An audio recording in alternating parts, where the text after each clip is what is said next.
Tom, the floor is yours.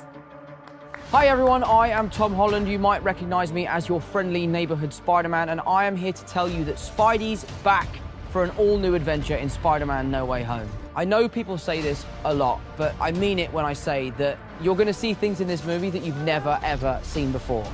I'm talking about pumpkin bombs, sandstorms, the multiverse, which, okay, you might have seen them before, but I promise, not like this and not together. Also, Peter Parker is finally heading off to college and the word is out. So yeah, everyone knows that he is Spider-Man. So throw your fan theories out the window. They're probably not true, or are they? And get ready to see one of the most ambitious films we've ever made. An incredible story with lots of heart, laughter, high-flying action, mind-blowing effects, and some insane villains. No Way Home is the culmination of the Homecoming trilogy and the start of a multiverse of possibilities. Now I have the honor of introducing some legends. Please enjoy this exclusive panel with my dear friends ALFRED Molina, Willem Dafoe, and Jamie Foxx here at CCXP. Whoa! Oh my God! This is amazing! What excited you most about returning to Spider-Man franchise and reprising these iconic roles? You know what, I was excited knowing Amy for years, man, and knowing what she's done with this franchise, and she was explaining to me it's gonna be hot, you know, and I didn't have to be blue and things like that as far as my character was concerned, so you're gonna be a little more hip and whatever like that, and I get a chance to hang out with these... What are you looking at me? You told me, these incredible thespians. But I mean, to walk on set, man, and to see these guys, I literally like bowed to them, and we just been having a ball. Willem, how about you? Willem? You know, when I heard it, I thought, wow, that's pretty nutty. I got speared pretty good in the first film, but I thought, okay, they can figure out a way to bring me back. But it was really the pitch. And like Jamie, I know Amy's history. She walked me through it, and then John, the director, kind of pitched the whole idea before I read a script, and it sounded like a lot of fun and a good solution. And then when we went deeper into it, I liked the idea that I was returning to something that was same but different. It's a return to something I did before with that kind of history, but the spin, there's a spin on it, and that appealed to me. ALFRED? For me, it's just about the money. Oddly enough, Willem and I were kind of joshing the other day about how 20 years since his first Green Goblin, 17 years since my first time as Doc Ock, and these are the longest options that a studio has ever exercised on actors. You know, it's like we've been waiting. But it's the material, the pitch was excellent, and I, to be honest, when the idea was first suggested, my first thought was, hang on, I'm 17 years older, I've got chins, I've got wrinkles, you know, I mean, what are they going to do? And then, of course, I suddenly realized, wait a minute, they've got the technology. This isn't going to be a problem.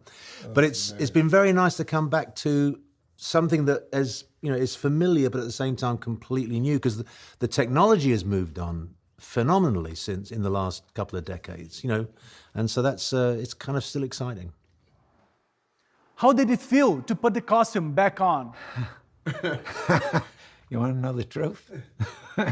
Nobody knows how uncomfortable those costumes are. But they look good. We are actors. You forget about the discomfort, and you know, it's part of it. But the costumes are much more comfortable than they were before. I remember the initial fitting to create the costume for the Green Goblin. I stood there for 8 hours, and they put different preformed pieces on me.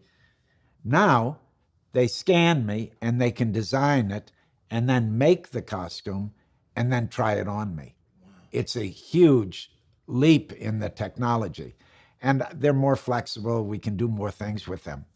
Also, I don't know how much we want to fool with spoilers, but... Oh, we love spoilers. The look's a little different. Old Norman and the Goblin are further down the line, and they have a few more tricks up their sleeve. So it's not an exact... there have been upgrades on the costume, let's say. ALFRED, how about you? Yeah, well, the main difference between that film and this one is that the tentacles are all kind of CG now. They'll all be superimposed on me at a later date. Whereas in the original movie, they were mechanical, and I had them attached to me, and we had puppeteers working them and stuff. So that's the big difference. But it's just a great story. It's a wonderful world to be in. We're having, if I say so myself, we're having a lot of fun. A lot of fun. Jamie? I'm happy we got a brand new start, a brand new look. The blue, when we did it the first time, it was look, man, I didn't care. I was just happy to be in this wonderful chorus, and it was like you said, it was sort of like 2 or 3 hours or whatever like that. But with this new is fly. The homies is like, okay, we get you now. When I was blue, they still roll with me, but okay, you blue. But with this one, it just feels more comfortable, and I think it feels more today, modern, not trying so hard. Like I sort of related to R&B. Back in the day in R&B, you used to have fringes on your outfit and, and like shoulder pads and things like that. Now you can sing, so it's like now we're just singing. What do you love most about portraying a villain?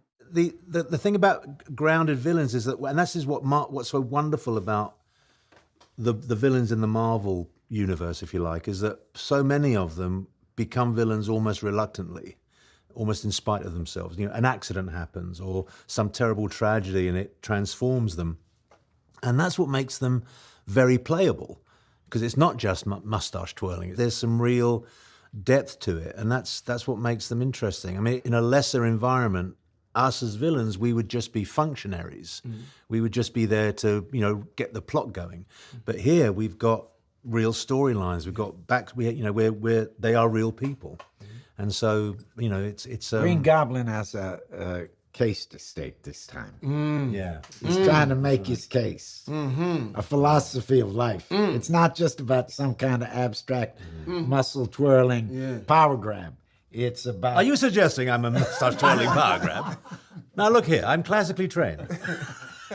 But now a tricky one. Which villain is the most terrifying?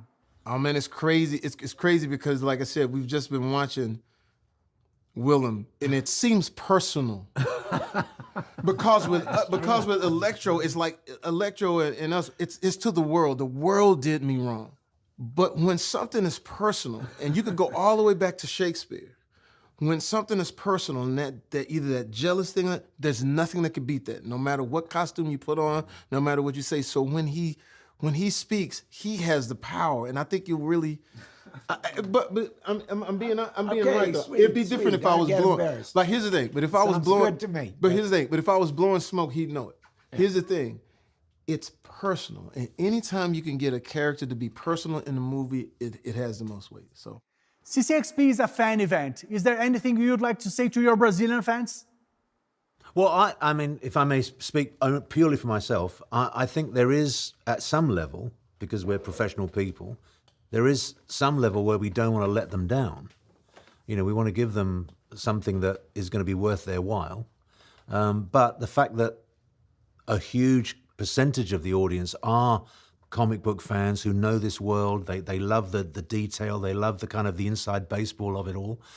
I think that's important to us as well, because we don't want to disappoint that side of the storytelling either.